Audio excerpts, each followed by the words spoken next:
Nizamabad parliament segment నామినేషన్ల పరిశీలన కొనసాగుతోంది. రాష్ట్రంలోనే అత్యధికంగా 245 నామినేషన్లు ఈ సెగ్మెంట్కు దాఖలు కాగా పరిశీలనపై సర్వత్రా ఉత్కంఠ నెలకొంది. ఇప్పటి వరకు 150 నామినేషన్లను పరిశీలించి 10 నామినేషన్లను వివిధ కారణాలతో తిరస్కరించారు. నామినేషన్ల ఉపసంహరణపై మరిన్ని వివరాలు మా ప్రతినిధి బాలకుమార్ అందిస్తారు. దేశవ్యాప్తంగా కూడా నిజామాబాద్ పార్లమెంట్ ఎన్నికలపై ఒక ఉత్కంఠ నెలకొని ఉంది.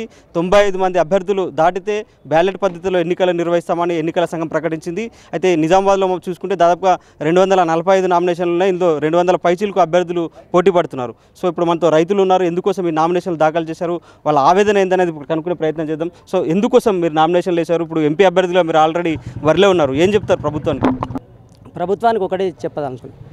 ప్రతి లీడర్ కానీ ప్రతి రాజకీయ పార్టీ కానీ లేచింది మొదలు పొద్దుపోయే వరకు రైతు దేశానికి వెన్నెముక, రైతు అన్నదాత, రైతు లేనిదే రాజ్యం లేదని ఉపన్యాసాలు ఇవ్వడమే తప్ప రైతుకు ఏ పార్టీ కూడా ఏ నాయకుడు కూడా చేసింది ఏం లేదు.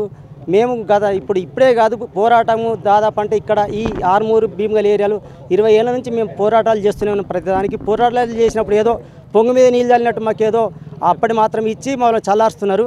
మేము ఇటువంటి ఈ మాటలకు కల్లుబొల్లి మాటలకు లొంగిపోవద్దు.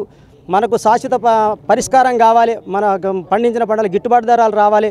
మన పిల్లల భవిష్యత్తు ఉండాలి. వ్యవసాయం అనేది ఒక దండగ కాకుండా పండగలాగా ఉండాలనే పోరాటం అనేది మేము స్వచ్ఛందంగా చేస్తున్నాం. కానీ పార్టీలకు అతీతంగా స్వచ్ఛందంగా చేస్తున్నాం. మాకు ఏ పార్టీ మద్దతు లేదు, ఎవరేం మద్దతు లేదు. సో అంటే మీ నామినేషన్ ఆల్రెడీ పరిశీలన పూర్తయిపోయిందా? ఎప్పటివరకు జరగలేదు. మా ముందు ఇంకొక 10 మంది వారి తర్వాత మా నామినేషన్ అనేది ఉంటుంది.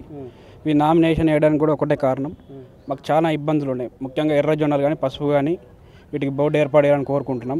ఈ నామినేషన్ ఎవరికి వ్యతిరేకంగా వేయడం జరగలేదు. కాంగ్రెస్ కానీ బీజేపీ ఎవరికి వ్యతిరేకంగా లేదు. మా బాధను తెలియపరచడానికి మాత్రమే ఈ నామినేషన్ వేయడం జరిగింది. అదేవిధంగా లాస్ట్ ఇయర్ ఎర్ర జొన్నలు కొన్నారు, ఈ సంవత్సరం ఎర్ర జొన్నలు కొంటలేరు. ఎందుకు? లాస్ట్ ఇయర్ ఎర్ర జొన్నలు కొంటారు. అట్లనే చెరుకు ఫ్యాక్టరీ కూడా బంద్ చేసారు. ఇట్లా ప్రతి ఒక్క పంటను కొనడం బంద్ చేస్తే మేమేం కావాలా? అదే ఈ ప్రతిసారి ఎన్నికల ముందు మాటలు ఇస్తుర్రు, బంద్ చేస్తుర్రు. ఈసారి ఎన్ని మాటలు ఇచ్చినా కానీ మేము ఎన్నికల నుంచి ఉపసంహరించుకునే లేదు. ఎందుకంటే వాళ్ళ తర్వాత మాట మార్చే అవకాశం ఉన్నది. అందుకని మేము ఎన్నిక అనేది ఉపసంహరించుకునేది లేదు. ముఖ్యమంత్రి నిజామాబాద్లో సభ పెట్టిండు, మేము ఖచ్చితంగా పసుపు రైతులను ఆదుకుంటాం, ఎర్రజొన్న రైతులను ఆదుకుంటామని చెప్తున్నారు. అయినా మీరు ఎందుకు ముందుకు వెళ్తున్నారు? మేము నమ్మే ప్రసక్తి లేదు. గడిచిన 5 సంవత్సరాలలో 100 రోజుల్లో చెరుకు ఫ్యాక్టరీ తెరిపిస్తా అన్నారు. అటువంటి 100 రోజులు 18 గడిచిపోయినాయి. అంటే 1800 రోజులు గడిచిపోయింది. ఇప్పటికీ దాని మీద స్పష్టమైన నిర్ణయం లేదు. ఒకటి దాని మీద కొన్ని వేల కార్మిక కుటుంబాలు ఆధారపడి ఉన్నాయి. ప్లస్ అదొకటి మా ఏరియాలో పసుపు చెరుకు ప్రధాన పంట కాబట్టి పసుపు బోర్డు ఏర్పాటు చేస్తా అని చెప్పారు, అది చేయలే. చెరుకు ఫ్యాక్టరీ తెరిపిస్తా అని చెప్పారు, అది తెరిపేయలే ఇప్పటికీ. దాని గురించి మేము రైతులందరము ఏకమై నామినేషన్ వేయడం జరిగింది. దీంట్లో రైతులు గెలుస్తారా ప్రభుత్వం గెలుస్తారా అనేది ఏం లేదు. మా పోరాటం ఇలానే కొనసాగుతుంటుంది. నామినేషన్ల ఉపసంహరణ లేదు. ప్రభుత్వంలో కదలిక లేకపోవడం వల్లే తాము బ్యాలెట్ పోరుకు సిద్ధమయ్యాం, ఖచ్చితంగా ఎన్నికల బరిలో ఉంటాం, ఎట్టి పరిస్థితుల్లో విరమించుకునే ప్రసక్తే ఉండదని రైతులు చెప్తున్నారు. కెమెరామెన్ రాజుతో బాలకుమార్, HM TV, నిజామాబాద్.